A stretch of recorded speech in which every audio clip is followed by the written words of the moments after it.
grinding gears, doing crazy things, and we're live. Good evening, folks. Yay!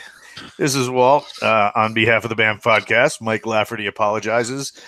There were gremlins in something having to do with somewhere, and he is not going to make it today.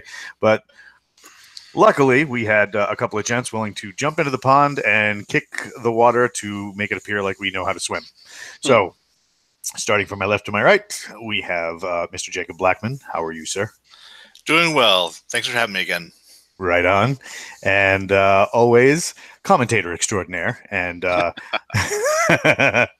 and wanderer supreme. We have Mr. Christopher McLaughlin. Well, and I'm also an Olympic level drowner now that you mention it. Really? You don't know how to swim? I'm from Southwest Virginia. the nearest body of water was the Clinch River, and you could get your ankle during the rainy season. You could get your ankles wet crossing it. Gotcha. Do you have much of a rainy season over there? The thing about the mountains is everything seems to be in extremes. I mean, it's not like living in Michigan or living in Arizona, but I mean, it's just everything that came through just seemed to be exacerbated. You get these great rainstorms they called toad stranglers.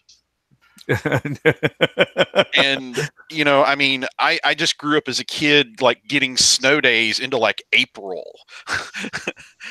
And some interesting weather out there. I think it just adds to the general madness of having to live there. Gotcha. What did the rain do for hikes to the comic shop? Anything? Well, now I'm during most of my time there was during the age when like comic books were everywhere. I mean, it's like you'd go to the grocery store and there'd be comic books. You'd go to the drugstore, there'd be comic books. And it's just they were so easy to find. It's just if you could make it out of your house, you could find comic books. And this idea of having to track down a specialty store, sometimes like God, people who live out west, sometimes like hundreds of miles away, that was just so alien to anything that I grew up with. That's wow. That's one thing I'm still adjusting to. God, yeah, the direct market's only been around like 40 years. Yeah, I'm still catching up to it. There you go. There's my story in a nutshell. Now, what have you seen the article that comicbook.com and a couple of other places have been running about spinner racks are starting to make a comeback? Really? That's amazing because I obviously have very fond sentimental memories of them, but even I admit that that there's a storage mechanism that was absolutely brutal. And now, I mean, comics is still these people that are convinced they're going to buy, like a number one this and make enough money to retire on, or people that are just so fanatical about their collection. Wow, that's just. Yeah. And places like Walmart are actually pushing deals for. I guess they have they just brokered a deal with Time Warner to have DC Comics in spinner racks in the stores. Wow. Well, I'd heard about the controversy over the Superman issue that they put out. But beyond that, and this is not a dig. I'm not one of those people that looks down on. I don't spend. I mean, I don't spend a whole lot of time in Walmarts if I can avoid it. And it's a crowd thing. It's a crowd thing.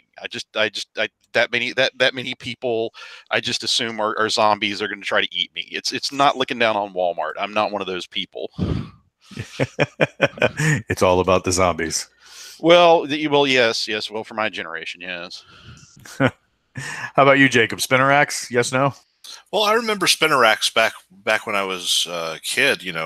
My first introduction to comic books, they had them on the magazine rack at various grocery stores. I didn't see my first comic book store until sometime in the mid to late 80s.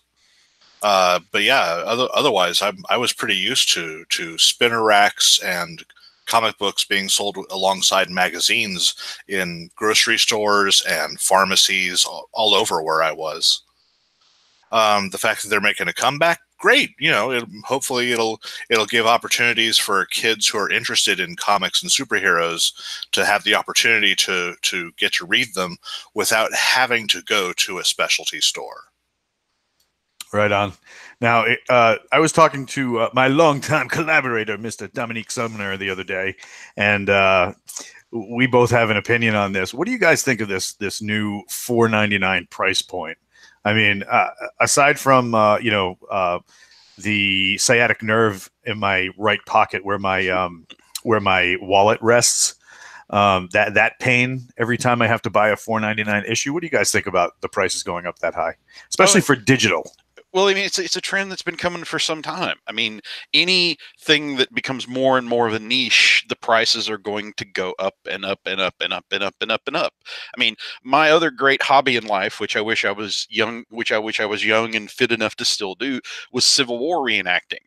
But there's maybe, God, if I pushed it, maybe 100,000 Civil War reenactors in the world, and the market for like authentic 1860s socks is just very, very, very, very, very small, and you're going to have to charge a lot just to make it worth your time to do it.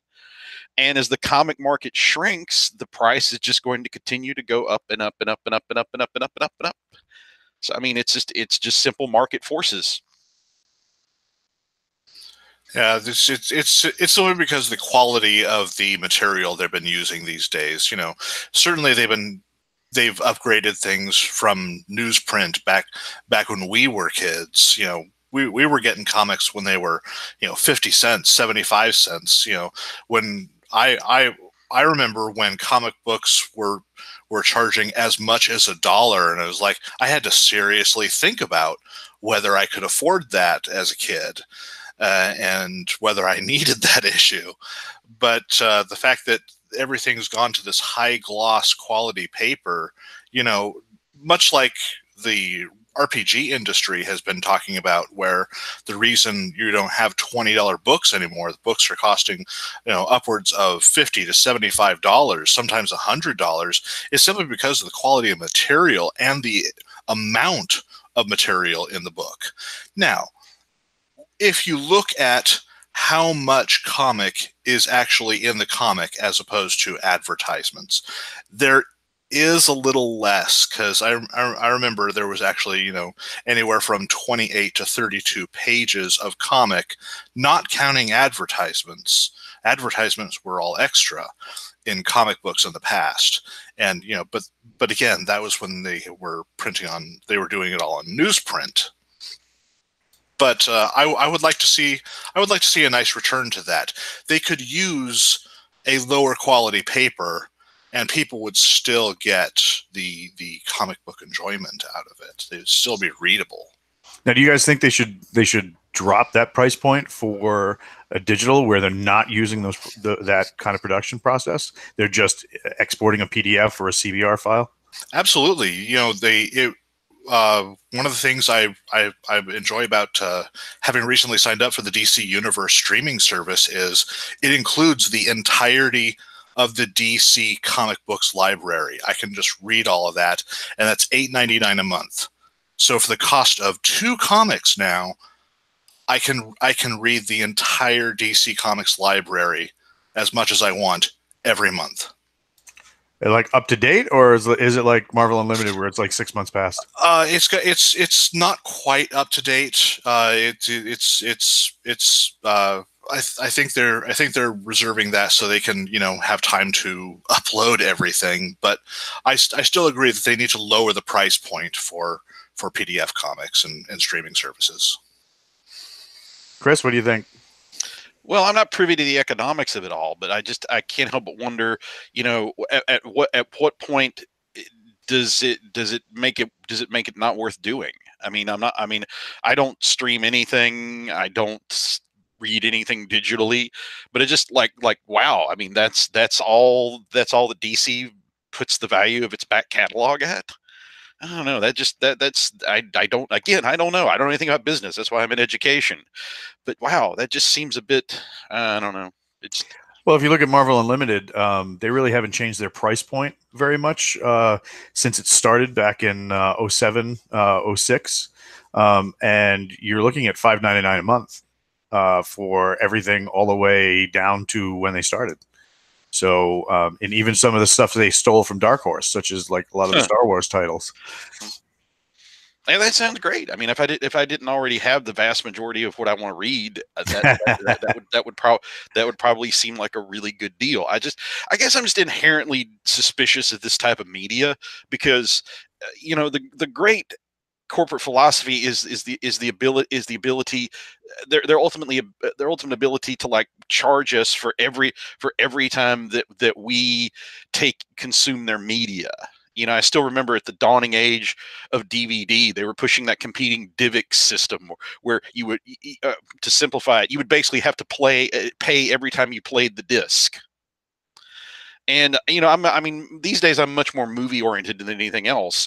And I hear about these people that have like 85 different streaming services and can't see a single film not made in this millennium. And reading about what movies just suddenly disappeared from them. And the thought that that like I could have one of my favorite films taken away from me just because somebody in a corporate office doesn't think there's any money in it anymore, or the fact that we have a generation that will that even if they wanted to see The Godfather or Mr. Smith Goes to Washington or Gone with the Wind or The Great Train Robbery, there would be literally no way they could see these movies, especially how much oh god, I'm going for another topic here, but with the expansion of copyrights. There's just, I mean, it just seems like, we're losing a great deal of our artistic and cultural heritage over this thing. And hey, if DC is really and Marvel are really seriously committed to making their back catalog permanently available at a decent price rate, fine and dandy. But, that just doesn't seem to be where the corporate media model is going. Now, if kids of this generation want to go and see Gone with the Wind, can't they come to your house? Well, I'll take them to Alamo Draft House, which is showing it twice this month. And well, okay, they don't let kids in, which is another reason I go there. Well, for us, kids is anybody born after 1999. Keep in mind, anything that's older than 12 years is not in the youth's social media knowledge. Oh, I totally geek out on those videos of modern kids trying to use a rotary phone. Oh my god, that's like comedy gold. I have a friend who's a college professor, and he made a Matrix joke to his class, and crickets. Crickets. Yep. The speaking of youth, and as we were going back toward the DC stuff, let's talk a little bit about Young Justice, because I'm not on the series yet because I've seen the first 2 seasons as erratically as those were produced, but I'm not into DC streaming yet. But Jacob, you are. Do you want to talk a little bit about it? Yeah. Once they finally announced that Young Justice was going to be starting this January, I signed up for the DC streaming service and gave me the opportunity to start watching as soon as it was available. So yeah, the 3rd season, Young Justice Outsiders, has started to give people an indication. Yes, there is another time jump, as there was between 1st and 2nd season. It's a 2-year time jump, and that's pretty much all I'm going to say about that. Otherwise, the writing and art continues to be excellent. The story is amazing. And unlike their other original show, which they've been putting out, Titans, which they released 1 episode every week, they are releasing 3 episodes every Friday for Young Justice Outsiders. So you get a nice, good block of watching. And I have been. It's been 3 weeks so far, so 9 new episodes as of this recording, and I have enjoyed every bit of it. It's just been amazing. So, without spoiling anything, what's the premise of this season? Human and metahuman trafficking. Creepy, and poignant, especially for what we have going on in our society these days. Yeah. I mean, fellow Bamf occasional podcaster, Mr. Nick Garber, in his in his alter ego, his civilian identity, is not technically a civilian, and that's something he deals with sometimes on a day-to-day basis. It's horrific.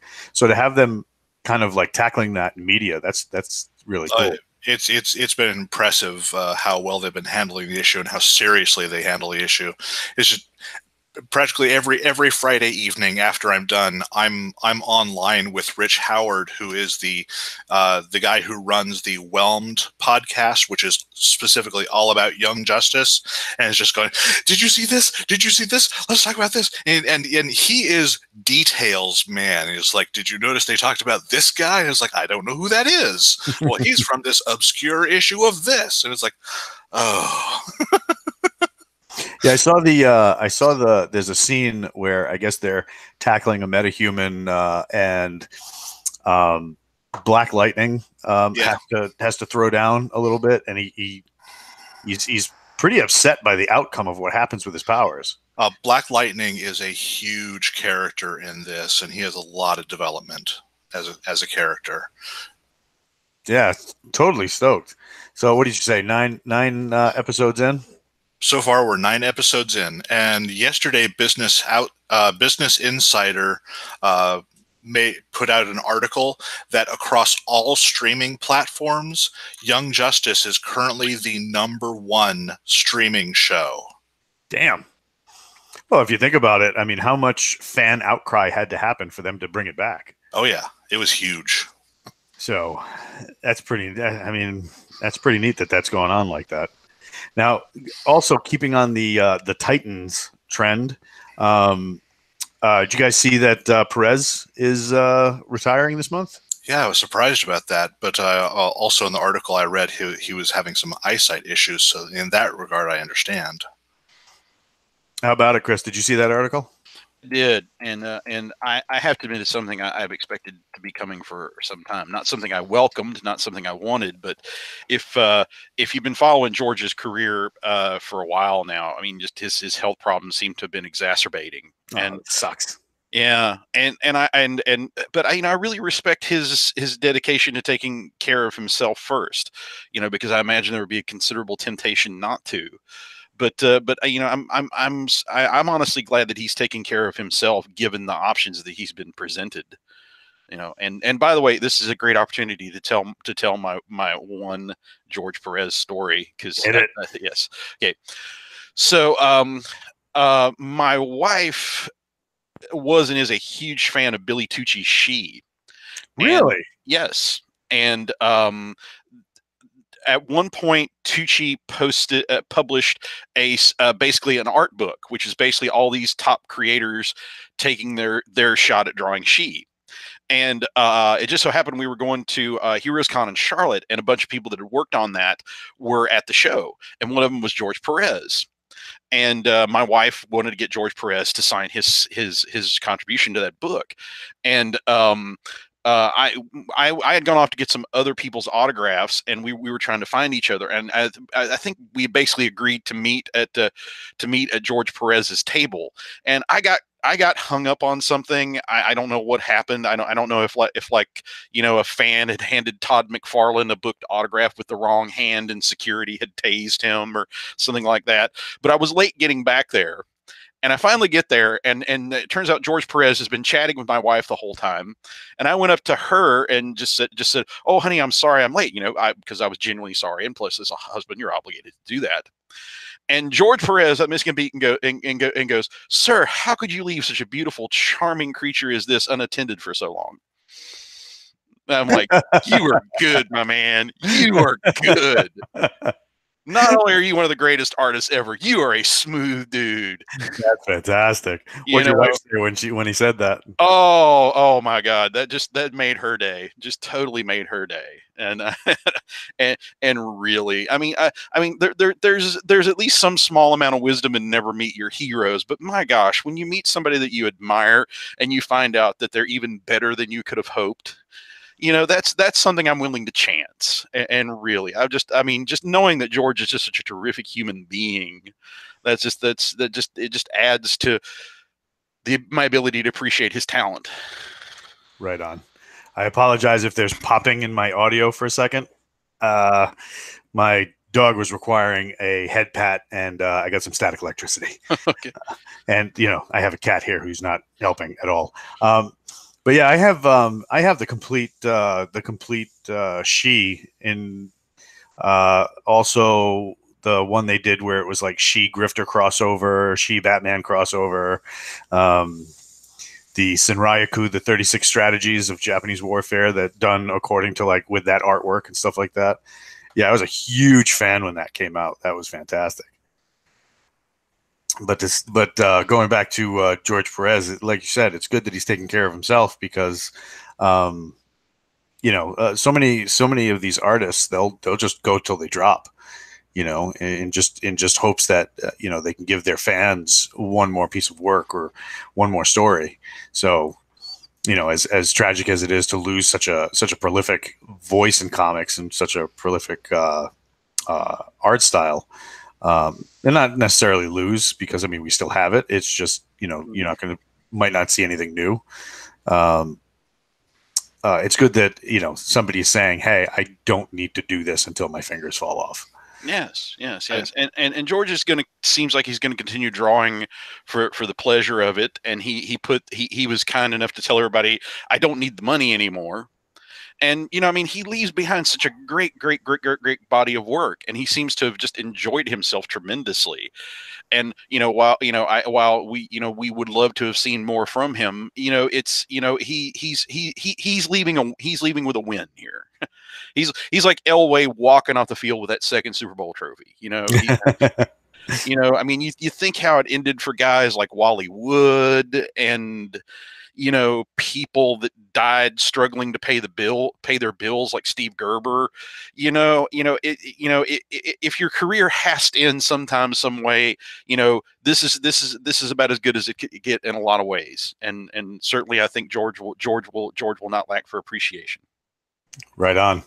So transitioning over with our blunt force segue because we are masters of that. What are you guys checking out in gaming right now? Is anything fun? Oh my, that was a blunt force segue. Hell yeah! Oh yeah, nobody trips over a topic like us here at the Bamf Podcast. It's fine. No, that's cool. Honestly, I recently fell into 5th edition D.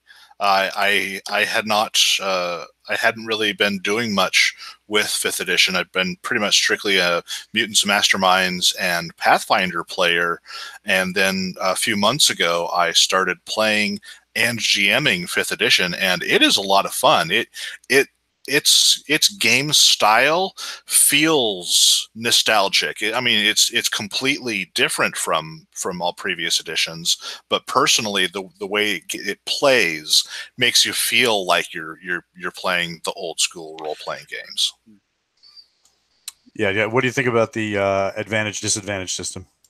Oh, honestly, I love that. It is so much easier than having to keep track of all these. Where's this +1 and +2 coming from? It's just if you don't have to calculate all those little bonuses. You just either you roll 2 dice and take the best or the worst based on what you got.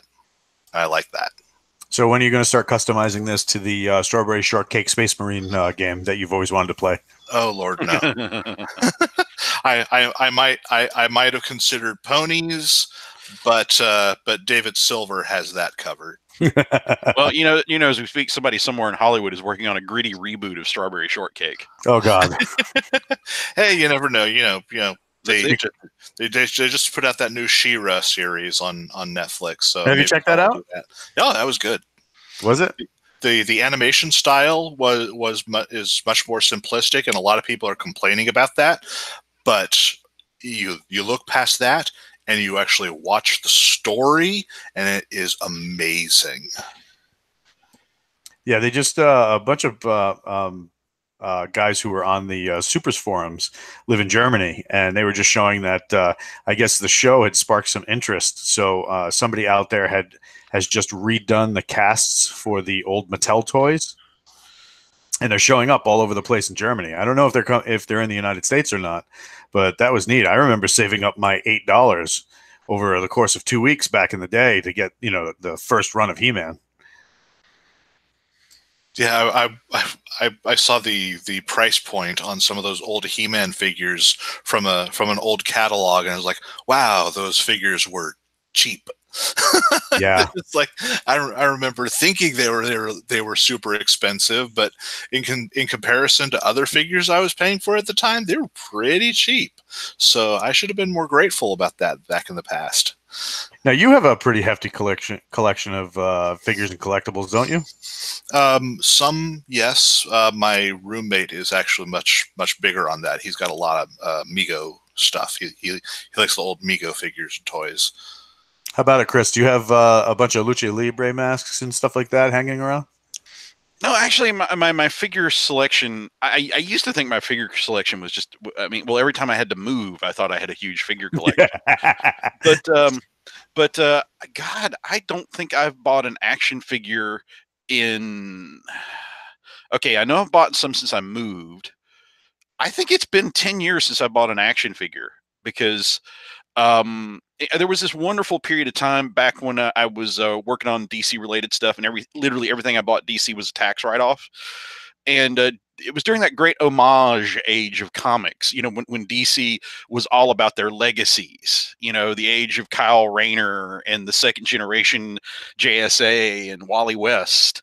And, and they were doing a lot of cool retro figures. I mean, my standard joke about my action figure collection, and thank you DC movies, it's no longer funny. But my standard joke up until December was my DC action figure collection is so extensive. I have a section of Aquaman villains. And now, Jason Momoa and those guys just completely destroyed my joke. Now people look at me like, that sounds cool. Yeah, that's great. I thought I was so hip and cool that I had an Ocean Master and a Black Manta. But yeah, I've bought one in 10 years, and since everything seems to be focused on getting over whatever gritty, hyper violent, overly sexualized version of the characters that Dan Didio is shoving down our throats this week, I haven't missed it. I really have not missed it. Right on. How about it on your side, Chris? Any cool games you've been checking out? Well, my most recent gaming purchase, and that it's so funny. I tell people I work in the game industry, and it's not an unfair expectation that I would keep up with what's going on, but there's just so much coming out, and a lot of my focus has to be on like writing the stuff myself. It's like every year I go to Gen Con, and it's like one of those, it's like an old Twilight Zone about a guy, who's been frozen for like 100 years and is trying to figure out what's happened. It's like the 1 week of the year where I can actually relax and look at other games and like how have you not heard about this? I was busy writing my own stuff. But by far the coolest game that I've bought in ages, and here is where I have a chance to do something I don't get to do often enough, and that is to talk about the wonderful things that my good friend Cynthia Celeste Miller is doing over at Spectrum Games. I mean, just putting out just quality stuff, release after release after release. And their métier seems to be aiming at niche genre markets. And I can understand why, people could look at some of that and say, not my jam.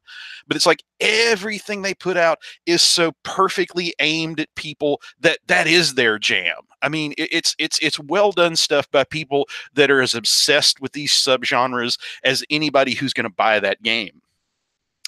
And I follow her on social media because she's great, and we're both into old school wrestling and things like that.